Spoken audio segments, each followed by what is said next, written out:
Slavoj Žižek is a Slovenian philosopher and cultural critic who has written extensively on a wide range of topics, including AI.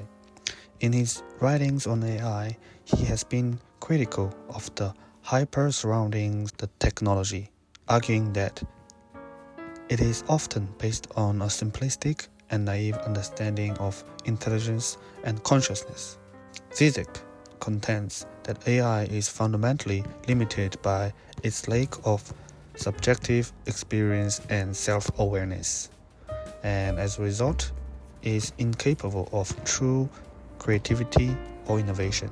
He has also criticized the use of AI chatbots and virtual assistants, arguing that they reinforce shallow and superficial understanding of human communication. In one of his recent essays, Artificial Idiocy, Žižek gave a few examples of why AI is limited. As we all know that AI is not really allowed to use any type of aggressive, sexist, or racist response. It is regulated in a way. So Žižek asks, if we decide that some kind of regulation is in order, then we must ask how far the censorship should go. For example, if there are two different types of political positions that are contradicting to each other, which side should AI take? What if one party thinks that the other party is offensive? And which one should be prohibited? Many people are enjoying swearing, and they swear quite often. But there are all type of swearing words that involves very diverse and different meanings behind in swearing. For example, there's a difference between "we are fucked" or "go fuck yourself," or when someone says "fuck you," is very different from "fuck." So the language and reality are very messy. Žižek is suspicious that whether or not AI can actually pick up those slight differences.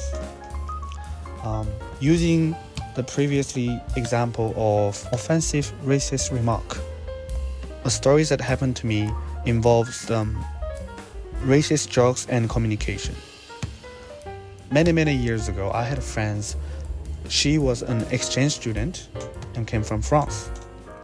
And by the end of the trip, she had a party. We've been knowing each other for a while, and she invited me to her party. And she brought lots of drinks, and she cooked for us. And then we're laughing, we're joking around, we're having fun. So while we're doing so, my French friend shared an extremely offensive and racist jokes about Asian penis genitalia.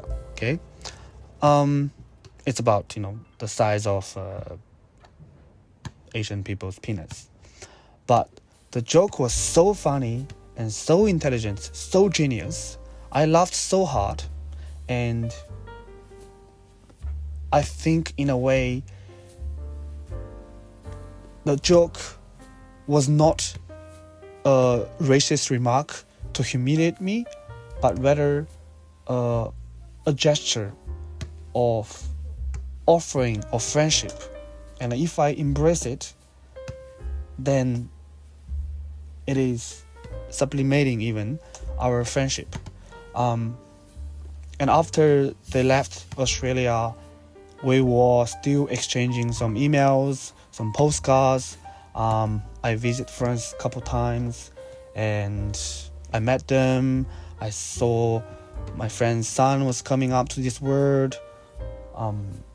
Even this time I'm going to France, and she was posting advertisement for a place to stay for me, and there was nothing negative about this experience of telling a very racist jokes. So I don't think AI can really, basically AI is not even allowed to tell any racist jokes. So, quote, "The problem is not that the chatbots are stupid. It is that they are not stupid enough. It is not that they are naive, missing irony and reflexivity. It is that they are not naive enough, missing when naivety is masking perspicacity." This is a fancy word I'm going to check quickly. The Google says, Perspicacity, the quality of having a ready insight into things. The quality of having or showing good power of judgment. Okay. The real danger, then, is not that people will mistake a chatbot for a real person. It is that communicating with chatbots will make real persons talk like chatbots, missing all the nuance and ironies, obsessively saying only precisely what one thinks one wants to say. End of the quote. Žižek also used one of the example of his friend who went to see a psychoanalysis, and he was pretending in his first session that how he hated his father and wanted him to dead and all kind of bullshit. And instead of pointing out his bullshitting, the analysis reaction was ingenious.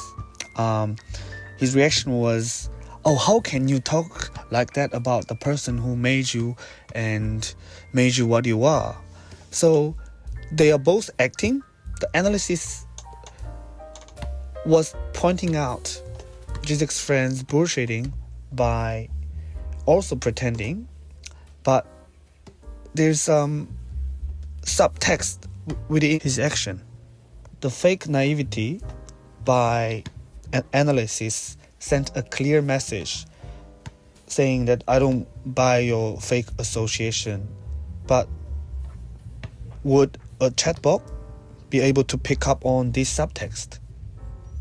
The character Miskin in Dostoevsky's The Idiots, from the appearance, he is a positively good and beautiful man. Although he is a very nice person from the outside, he messes up things around him and people get harmed because of him. Quote, "It is not just that Miskin is a naive simpleton. It is that his particular kind of obtuseness leaves him unaware of his disastrous effects on other people. He is a flat person who literally talks like a chatbot. His goodness lies in the fact that, like a chatbot, he reacts to challenges without irony, offering platitudes bereft of any reflexivity, taking everything literally and relying on a mental autocomplete rather than authentic idea formations." End of the quote. It is very much like certain people that we see sometimes in our life that are particularly or extremely unflexible, and they stick into certain ready-made written rules or even morality. That's how Žižek think that AIs are like. Thanks for watching, or thanks for listening.